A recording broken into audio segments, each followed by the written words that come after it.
All right, 2022 Chrysler Pacifica wiper blades. Two different types here. We're gonna remove this type. It's just that little flap there, and you should be able to push it down. Just make sure you don't let this slam against the glass. Don't leave it up in the air like this and walk away from it. If it slams down on your windshield, it'll crack it. I've seen it happen.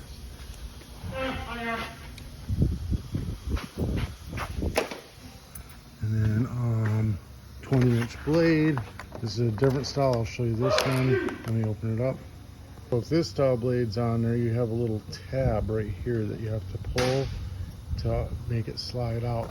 It just clicks in. I'm gonna put this in. Let me get it lined up. Curve side towards this curve, like so. You kind of have it down in an angle. You get it slid in to that, and then just pull. You'll hear it click, and that's it. That's in there nice and tight. All right, if that helped you out in any way, shape, or form, give me a thumbs up. Hit the subscribe button. I'll put the windshield wiper in the description below. Peace.